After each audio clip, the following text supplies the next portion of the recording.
اچھا، اسی کے ساتھ ساتھ سامعین آپ کو بتاتے چلیں کہ ہمارے ساتھ جو ہے وہ پہلے بھی کئی پروگرامز کا حصہ رہے ہیں اور بہت اچھا بولتے ہیں اور بڑا نالج رکھتے ہیں، اور یقیناً جو ہے وہ یہ تمام جو علوم کے حوالے سے، خاص طور پہ لٹریچر ادب کے حوالے سے ان کا بڑا کام ہے. ماہر امور کشمیر جناب ڈاکٹر اویس بن وسیع صاحب ہمارے ساتھ موجود ہیں. ڈاکٹر صاحب بہت شکریہ تشریف آوری کا. بہت شکریہ جناب، thank you so much.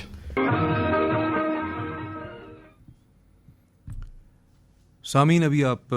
News studios سے خبریں سن رہے تھے، اور ایک بار پھر آپ کو پروگرام کشمیر منظرنامہ میں خوش آمدید کہتے ہیں. سامعین، یہ پروگرام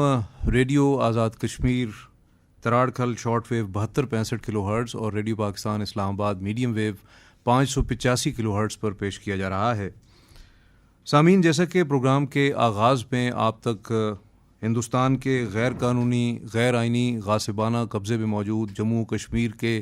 حوالے سے تازہ ترین خبریں آپ تک پہنچائیں، اور ہندوستان کے اندر اس وقت جو ہے وہ اقلیتوں خصوصاً مسلمانوں کے ساتھ کس طرح کا جو ہے وہ ناروا سلوک برتا جا رہا ہے، اور ہندوتوا پالیسی، راشٹریہ سوئم سیوک سنگھ اور بھارتیہ جنتا پارٹی کے گٹھ جوڑ سے جو ایک پالیسی جو ہے وہ پالیسی کے تحت ایک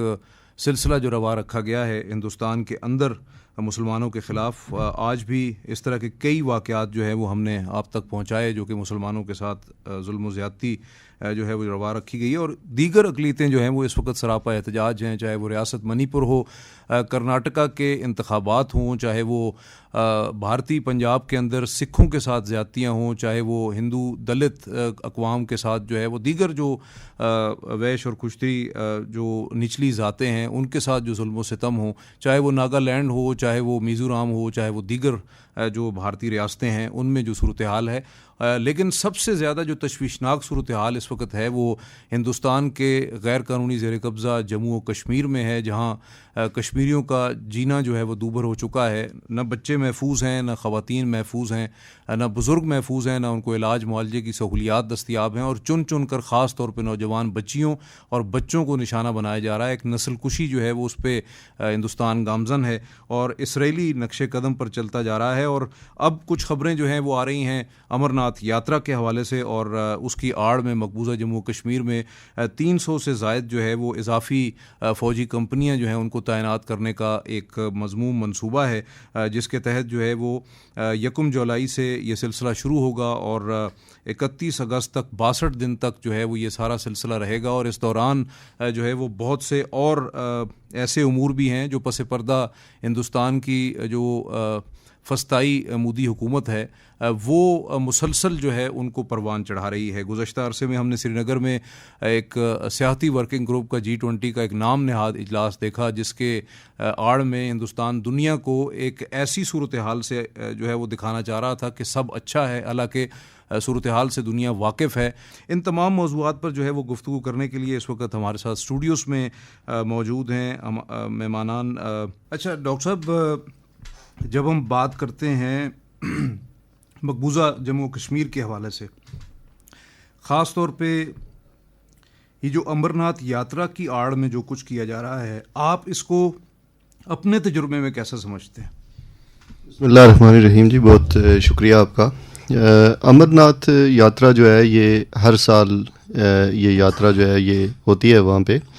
اور یہ اس وقت ہائی لائٹ ہوئی جب 2008 میں یہ امرناتھ وہاں پر یہ یاتری وہاں پر آئے ایک بہت بڑی تعداد میں. یہ اسی ٹائم پہ جون میں، مئی جون جولائی میں یہ آتے ہیں. تو وہاں پر جو ہے وہ ان کی پرماننٹ سیٹلمنٹ کے لیے فار دا فرسٹ ٹائم جو ہے وہ کوشش کی گئی، اور اس وقت جب ان کی پرماننٹ سیٹلمنٹ کے حوالے سے کوشش کی تو اسی وقت یہ اسمیل کیا گیا کہ یہ بیسکلی ڈیموگرافک کمپوزیشن کو چینج کرنے کے لیے جو ہے وہ ایک موومنٹ ہے جو بھارت جو ہے وہ امرناتھ یاترا کی آڑ میں، یا اس طرح کی جو یاتری ہیں وہ پوری دنیا سے آتے ہیں کشمیر میں، اور وہ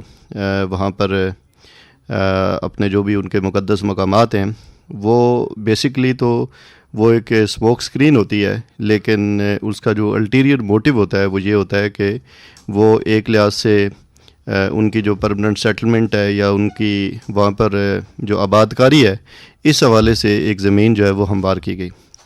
یہ جب اس وقت یہ سمیل کیا گیا کہ یہ اس طرح کی موو ہو رہی ہے، تو اس کے بعد ایک بڑی ہی آپ کہیں کہ امپورٹنٹ اور گراؤنڈ بریکنگ جو ہے وہ میس اپرائزنگ شروع ہوئی. اور یہ 2008 جو ہے وہ اس لحاظ سے بڑا امپورٹنٹ ہے کہ کشمیر کے حوالے سے خاص طور پر 90 کے ڈیکیڈ میں خاص طور پر یہ کہا جاتا رہا کہ یہ ایکسٹرنلی سپانسرڈ ہے، پاکستان سپانسرڈ کرتا ہے اس کو. لیکن یہ تاثر جو ہے وہ بالکل ہی ختم ہو گیا 2008 میں، کہ جب 2008 میں جو ایجیٹیشن شروع ہوئی، اسی ایجیٹیشن کے نتیجے میں سب سے پہلے جو بھارت کی ناول نگار ہے اروندھتی رائے، جس نے گاڈ آف اسمال تھنگز لکھا اور The Ministry of Utmost Happiness لکھا، اس نے فرسٹ ٹائم جو ہے وہ ایک آرٹیکل وہاں پر لکھا، اس کا نام تھا آزادی. اور اس آزادی میں اس نے کہا کہ جتنی کشمیریوں کو آزادی کی نیڈ ہے بھارت سے، اسی طرح بھارت کی بھی یہ نیڈ ہے کہ وہ کشمیریوں کو آزادی دے دیں. اور اس کا ٹائٹل ہی آؤٹ لک انڈیا میں بڑا طویل، بعد میں وہ چھپا بھی کسی بکلیٹ کی شکل میں. اور اس وقت اروندھتی رائے کشمیر میں موجود تھی جی، وہ بڑی مشہور تھی. اور اس کے اندر جو ہے وہ اس نے خود وٹنس کیا، اور اسی آرٹیکل کے اندر اس نے مینشن کیا کہ اس کے اندازے کے مطابق، اروندھتی رائے کے اندازے کے مطابق جو ہے وہ 1 ملین کے قریب جو پروٹیسٹرز تھے وہاں پر تھے. اب آپ یہ دیکھیں کہ کشمیر کی آبادی جو ہے وہ 2011 کے کانٹیکسٹ میں جو انہی کی اس میں دیکھیں، اگر اس کو ہم آن دا فیس ویلیو بھی لیں تو وہ 70 لاکھ بنتی ہے جی. اب 70 لاکھ میں ویلی کی پاپولیشن میں اگر 1 ملین پاپولیشن جو ہے وہ سڑکوں پہ آ جاتی ہے، تو آپ جو سواد اعظم کی جو رائے ہے وہ بالکل واضح ہو جاتی ہے کہ وہ سواد اعظم کیا چاہتا ہے اور لوگوں کی اکثریت کیا چاہتی ہے. بالکل درست. اور یہ جو میس اپرائزنگ ہے، جس کو انتفادہ کا نام دیا گیا، کشمیر انتفادہ کا نام دیا گیا، یہ 2008 میں پھر وہاں سے شروع ہوئی، پھر 2009 کے اندر بھی یہ جاری رہی، اور اس کے بعد یہ 2010 کے اندر بھی یہ جاری رہی. اور اس کا انٹرسٹنگ پارٹ یہ تھا کہ یہ ایک انڈیجنس تھی، دوسرا یہ تھا کہ یہ پیسفل تھی. جی ہاں، اس میں جتنی بھی کلنگز ہوئی وہ ون سائیڈڈ تھی، دوسری طرف سے ایک بھی کوئی کلنگ جو ہے وہ نہیں ہوئی. یہ تینوں سالوں کی اگر آپ ڈیٹا اٹھا کے دیکھیں، بالکل ایسے. تو اس نے دنیا کو، نہ صرف دنیا کو بلکہ انڈیا کے اندر بھی جو سول سوسائٹی ہے، جو سینر ایلیمنٹس ہیں، ان کے کانشنس کو پرک کیا. اور ہندوستان ٹائمز کے ایڈیٹر اور دیگر جو سینئر جرنلسٹ تھے، تلکا کے ایڈیٹر اجیت سائی وغیرہ، باقی لوگ،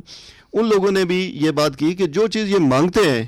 ان کو دیں. یعنی وہ آرٹیکل جو ہے وہ کئی جگہوں پہ کوٹ بھی ہوئے. لیکن اور دنیا میں بھی اسی میں انٹرنیشنل میڈیا میں اس کی بڑی پذیرائی ہوئی، اس کے دونوں یہ جو انڈیجنس اور پیسفل کیریکٹر جو ہے وہ اس کے سامنے آنے کی وجہ سے. اس کے بعد بھارت کو جو ہے وہ شاید یہ زیادہ ہے، میں سمجھتا ہوں کہ اس کا کنسرن پیدا ہو گیا کہ اگر یہ انڈیجنس اور یہ پیسفل جو ہے وہ اسی طرح چلتی رہی آگے، اس کا یہ کیریکٹر نمایاں ہو گیا، تو میں سمجھتا ہوں کہ بھارت کو جو ہے وہ جو جسٹیفائی کرنا ہے وہ مشکل ہو جائے گا. تو جو بنیادی طور پر آپ نے سوال کیا کہ جہاں تک زائرین کے آنے کی بات ہے، جہاں تک یاتریوں کے آنے کی بات ہے، اس پر کوئی پابندی نہیں ہے. وہ وہاں پر کشمیری پنڈتس وہاں پر رہتے رہے ہیں، وہاں پر باقی کمیونٹیز وہاں پر وہ اس سے قبل بھی آتے رہے، وہ ہر سال آتے رہے. یاترا نہیں ہوتی، اس کے علاوہ بھی کئی بالکل صحیح کہا. وہ کے لیے جو ہے اور کشمیریت جو ہے، اور صرف ہندو یاتری نہیں آتے، سکھ یاتری بھی آتے ہیں، سکھ یاتری آتے ہیں دیگر کمیونٹیز کے. تو اس میں اگر آپ دیکھیں تو کشمیر کے اندر جو پلورلزم کا جو کلچر ہے، کشمیر کے اندر جو ہے وہ جو اکوموڈیشن آف ڈفرینٹ ریلیجنز کا جو ہے، یا ڈفرینٹ کلچرز کا، ڈفرینٹ اسٹریکس کا جو ہے، وہ بڑا گہرا ہے. جو کشمیریت ہے، تکثیریت وہاں پر وہ موجود ہے. تو اس لحاظ سے، بلکہ کشمیر کے حوالے سے اگر آپ تاریخ دیکھیں